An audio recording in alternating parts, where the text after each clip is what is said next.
அனைவருக்கும் வணக்கம். சமீபத்திய தமிழக அரசியலில் திராவிட முன்னேற்றக் கழகம் படுதோல்வி அடைந்து ஆட்சியை இழந்திருக்கிறது.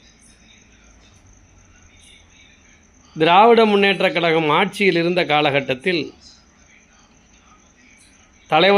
முதல்வராக இருந்த ஸ்டாலின் அவர்களும் இளைஞரணி செயலாளரும் துணை முதல்வராக இருந்த உதயநிதியும் சனாதன ஒழிப்புதான் திராவிட முன்னேற்றக் கழகத்தின் கொள்கை என்று ஆட்சி அதிகாரத்தில் இருந்த பொழுதும் பிரஸ்தாபித்து வந்தார்கள். இன்றைக்கு ஆட்சியை இழந்து எதிர்க்கட்சியாகி இருக்கிற பொழுதும் சனாதனத்தை ஒழிப்பதுதான் எங்களுடைய பிரதான கொள்கை என்று தம்பட்டம் அடித்திருக்கிறார்கள். இதனை தூக்கி பிடித்த காங்கிரஸ், கம்யூனிஸ்டுகள், முஸ்லீம் லீக், சமூக நீதி போராளி என்று தமிழகத்தை நீண்ட நெடுங்காலம் ஏமாற்றி வந்த இன்றைக்கு ஒற்றை அமைச்சருக்காக RSS பிள்ளைகள் என்றெல்லாம் பிரச்சாரத்தை முன்வைத்து மக்களை ஏமாற்றிய திருமாவளவன் ஆகியோரும் முட்டு கொடுத்தார்கள்.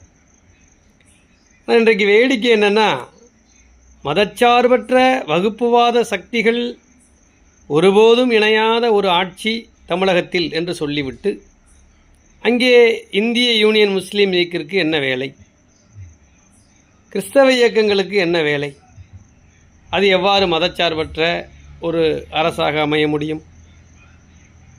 மதச்சார்பற்ற என்று திமுக இவ்வளவு நாளாக ஒரு மோசடி வேலையை செய்தது.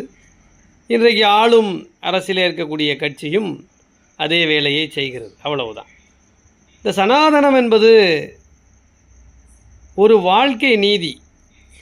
சனாதனம் என்பது இந்து மதத்திற்கானது மட்டுமானது அல்ல. மனிதன் மனிதனாக வாழ வேண்டும், பிறப்பறுத்து வாழ வேண்டும், பற்றற்று வாழ வேண்டும், தர்மத்தோடு வாழ வேண்டும் என்பதை உலகத்தில் இருக்கக்கூடிய மனிதர்கள் அனைவருக்கும் போதிக்கக்கூடிய ஒரு தர்மம்தான் சனாதன தர்மமே ஒழிய இதிலே மனித வேறுபாடுகளோ, ஜாதிய வேறுபாடுகளோ, மத வேறுபாடுகளோ இல்லை. இதை நீங்கள் ஊர்ஜிதமாக உணர்ந்து பார்ப்பவர்களுக்கு அது புரியும். சனாதன தர்மம் என்று சொன்னால் பாரதிய ஜனதா கட்சியும் அதனுடைய தாய் அமைப்பான ராஷ்டிரிய சுயம் சேவக சங்கமும் அதைச் சேர்ந்த சங் பரிவார் அமைப்புகளும் இந்த மக்களை தீண்டாமை ரீதியாக மூட நம்பிக்கைகளுக்குள் மூழ்கடிக்க வைத்து இந்த சமுதாயத்தை தத்துவத்தை பின்னோக்கி செல்ல திட்டமிடுகிற ஒரு வேலை என்று சொல்லக்கூடிய எண்ணம் நிச்சயமாக இல்லை. சனாதனம் என்பது மக்களிடையே மனிதத்தை பரப்புவது, மனித நேயத்தை பரப்புவது, எந்த மண்ணில் வாழ்கிறோமோ அந்த மண்ணின் பண்பாட்டையும் கலாச்சாரத்தையும் தாங்கி பிடிப்பது. நாம் எந்த நாட்டில் இருக்கிறோம் அந்த நாட்டிற்கு விசுவாசமாக இருக்க வேண்டும். சிங்கப்பூருக்கு நம்முடைய இளைஞர்கள் செல்கிறார்கள், மலேசியாவிற்கு செல்கிறார்கள், கல்ஃப் நாடுகளுக்கு செல்கிறார்கள், அமெரிக்கா செல்கிறார்கள், ரஷ்யா செல்கிறார்கள்.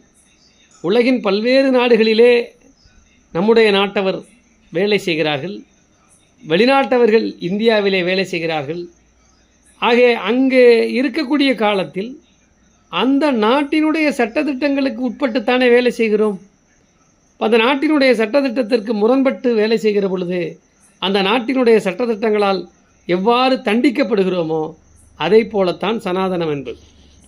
ஆக சனாதனம் என்பது அந்த நாட்டில் வாழுகிற, இந்த சனாதனம் என்பதை நன்றாக புரிந்து கொள்ள வேண்டும். இந்தியாவிற்கானது மட்டுமல்ல, இந்து மதத்திற்கானது மட்டுமல்ல, மனித தர்மத்திற்கானது, உலகத்திற்கானது. உலகம் ஒரு குடையின் கீழ் வர வேண்டும் என்கின்ற உயர்ந்த நோக்கத்திற்கானது. ஆக இந்த சனாதன தர்மம் ஒவ்வொரு நாட்டிலும் இருக்கிறது, வேறு வேறு வடிவத்தில் இருக்கும்.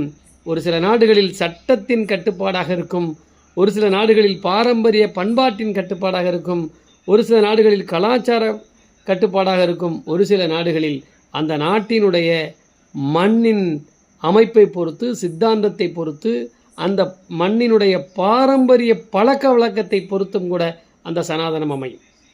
அப்போ இதில் இந்தியாவில் இந்துக்கள் வசிக்கிறார்கள், இஸ்லாமிய சகோதரர்கள் இருக்கிறார்கள், கிறிஸ்தவ சகோதரர்கள் இருக்கிறார்கள், பல்வேறு சிறு சிறு மதத்தை பின்பற்றக்கூடியவர்கள் இருக்கிறார்கள். ஆக இவர்கள் அனைவருமே இந்தியாவில் வாழுகிற வரையில் இந்தியாவினுடைய பண்பாட்டையும் கலாச்சாரத்தையும் பாதுகாக்கிற விதத்திலும் அந்த பண்பாட்டிற்கும் கலாச்சாரத்திற்கும் எந்த வகையிலும் ஊறு விளைவிக்காத வகையில் இருக்க வேண்டும் என்பதுதான் சனாதனம். புரிஞ்சுக்கணும். இதில் யாரும் வேறுபாடு கிடையாது. அது கிறிஸ்தவ சகோதரர்கள் அதனால் சனாதனத்துக்கு எதிரி, இஸ்லாமிய சகோதரர்கள் சனாதனத்துக்கு எதிரி, புத்த மதத்தை பின்பற்றுபவர்கள் சனாதனத்துக்கு எதிரி என்று இல்லை. இது ஒரு தர்மம். மனிதன் எப்படி வாழ வேண்டும், ஜீவராசிகளை எப்படி அன்புடன் நேசிக்க வேண்டும், உலகத்தில் மண்ணில் தோன்றிய அத்துணை வளங்களையும் எப்படி பாதுகாக்க வேண்டும். இந்தியா என்று எடுத்துக்கொண்டால் இந்தியாவில் இருக்கிற மண் வளத்தை, நீர் வளத்தை, நில வளத்தை, இங்கு இருக்கிற பண்பாட்டை, கலாச்சாரத்தை பாதுகாக்கக்கூடிய ஒரு தர்மம்தான் சனாதன தர்மமே ஒழிய வேறு இந்த அமைப்புகள் சொல்லக்கூடிய வகையில் அது இந்து மதத்திற்கானது மட்டுமானது அல்ல. இந்து மதத்திற்கான மட்டுமானதாக கொண்டு பிற மதத்தை பிரித்தாளக்கூடிய ஒரு தர்மம் என்று சொல்லக்கூடிய வகையிலே அரசியல் படுத்தக்கூடிய திராவிட முன்னேற்ற கழகம், இன்றைக்கு இருக்கிற ஆட்சியில் இருக்கக்கூடிய தமிழக வெற்றி கழகமாக இருக்கட்டும், கம்யூனிஸ்டுகள், முஸ்லீம் லீக், விடுதலை சிறுத்தைகள் போன்ற எந்த இயக்கமாக இருந்தாலும் அவர்களுக்கு இந்த அர்த்தத்தை சொல்ல வேண்டும் என்பதற்காக இந்த சனாதனத்தை நாம் இந்த அளவிலே விளக்குகிறோம். சனாதனத்தின் வழியாக மனிதர்கள் பயணிக்கிற பொழுது இந்த தேசத்தில் பண்பாடு காக்கப்படும், கலாச்சாரம் காக்கப்படும், மக்கள் ஒற்றுமையோடும் ஒருமைப்பாட்டோடும் இருப்பார்கள். இந்த தர்மத்தை அதிகபட்சமாக போதிக்கிற பொழுது அங்கே மனிதம் நிறைந்திருக்கும், மனித நேயம் நிறைந்திருக்கும், விட்டு கொடுத்தல் அதிகரிக்கும். இந்த சமுதாயத்தின் பண்பாடு உலகத்தினுடைய பண்பாடாக மாறும். இந்தியா உலகத்தினுடைய குருவாக மாறும்.